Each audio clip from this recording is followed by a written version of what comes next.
It kind of feels like the Houston Rockets just sent a league-wide warning to the NBA, taking down the best team in basketball throughout the entirety of the season. I mean, the Thunder are unbelievable. And tonight, the Rockets made them seem not so much, unstoppable, right? The Rockets kind of brought them back to life a little bit. Now, look at this play here by the offense. Well, first of all, you're going to see an Alperen Sengun dunk, and then we're going to transition into this. So what had happened was we had set a screen here from Alpi, send Fred VanVleet baseline, which ultimately, whenever you set this high pick and roll, the big's going to switch over. The guard and Shai's going to fight over that screen as well. But look at Fred VanVleet. He's going to get leverage over Chet.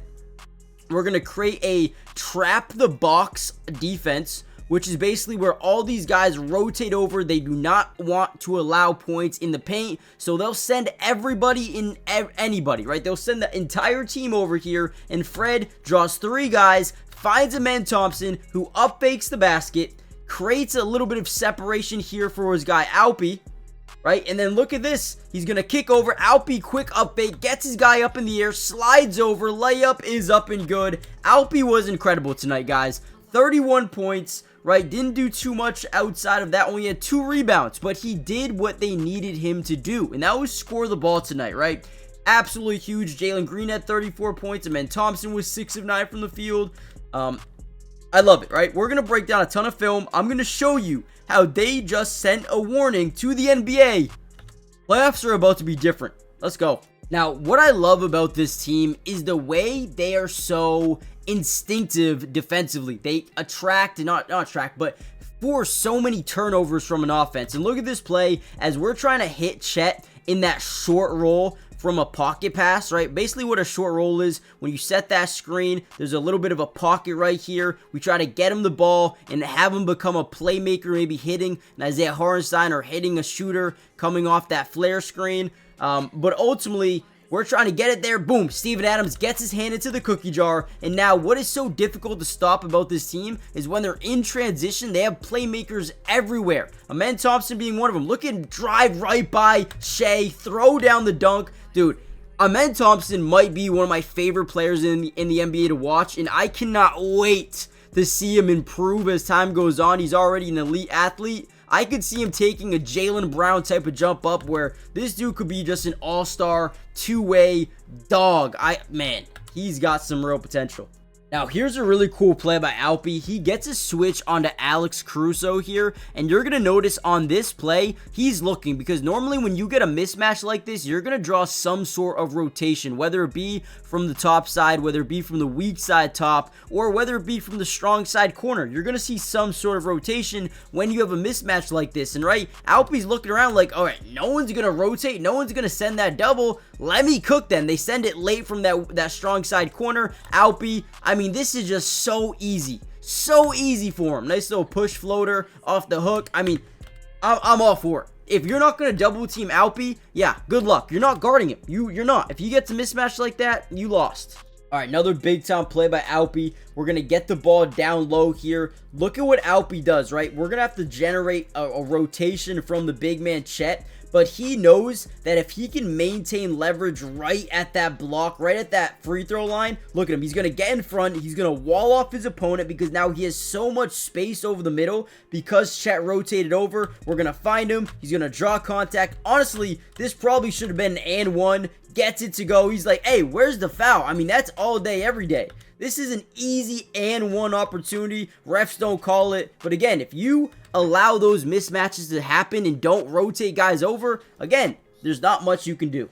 All right, here's a matchup I love to see, right? Alpi versus Chet, one-on-one here. We're going to clear out. We're going to get guys away and say, hey, let me cook. Hey, listen, I'm Alpi. Watch what I can do, right? He's going to get up into the post. He's going to get a lot of pressure on that inside shoulder and spin right off that thing. The quickness to get in, draw some more body contact. And this dude's strong, right? This dude is powerful. When he hits you with that shoulder, that body bump, you're going to go back a couple of feet, man, and he does. Look at this. First of all, boom, shoulder. He gets stood up, froze, and then body contact. Create that separation.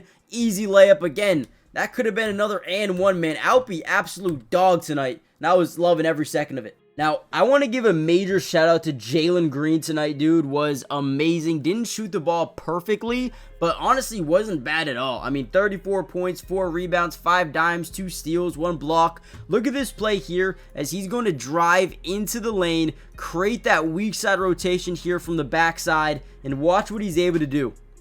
So, great speed, drives, he creates not only rotation from the weak side corner, but also check from the top left key, and then boom, finds his cutter on Alperen Sengun, and whenever he's down low, again, you're not stopping him because he's just so quick, he's so athletic, and he's not someone you want to go contest, unless you're Victor Wembanyama. Great job by Alperen Sengun.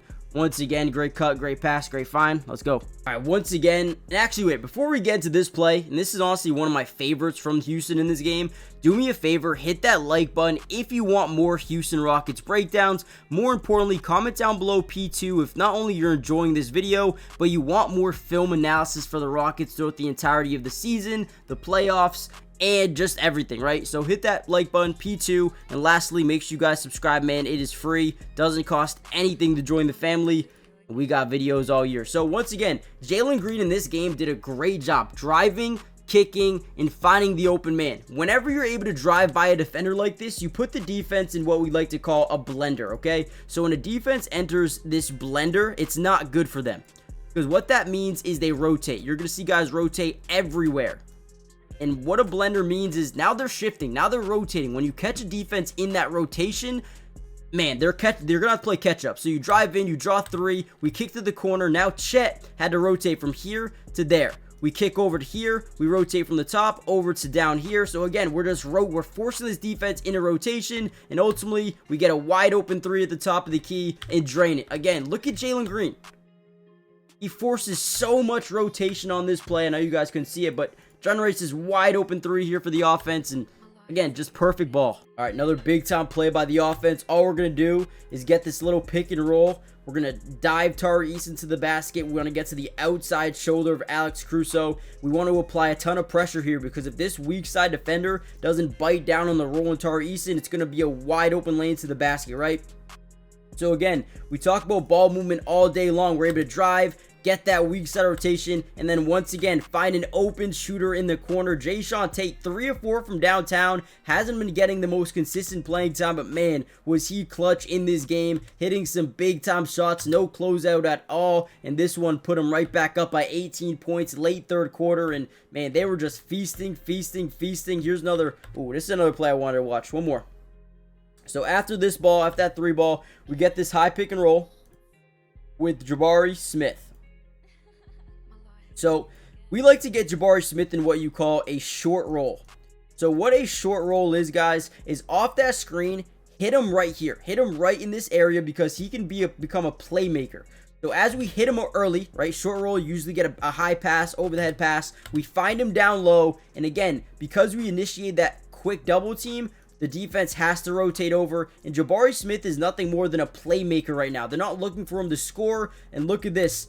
They have to overcommit down to Alperen Sengun because the play ended up working out perfectly, and put less attention on him, and he ends up scoring. Again, off the short roll, you're not really someone that's going to score the ball often unless the defense has to readjust, and that is exactly what they have to do, because this backdoor cut works perfectly. Instead of him biting down on Jabari, he's got to go all the way down the paint. They sag off just a little bit, and Jabari Smith ends up getting a nice little jump shot, wide open mid-range off the short roll. Again, just beautiful execution here by the offense, and I'm becoming a really big fan. Look at this quick trigger 3 by Fred VanVleet. We can watch this one, and then we'll end it. So whenever we get a screen like this at the top, if your defender ever goes under it, it's disrespect. They're basically saying, I dare you to shoot that 3 ball. We do not think you're a good enough shooter to hit that 3 ball. So they go underneath the screen, and he just stops, pops, and drains it. And like that, they were able to win this game. Fourth quarter wasn't really too close. They ended up winning 125-111, but a great game, man. Rockets look good, and I would not be surprised at all if they go on a run in this year's NBA playoffs. I mean, they went on a major winning streak, lost to the Nuggets by 5, and then went another winning streak, lost to the Lakers, and now here comes another winning streak, so watch out. They're real.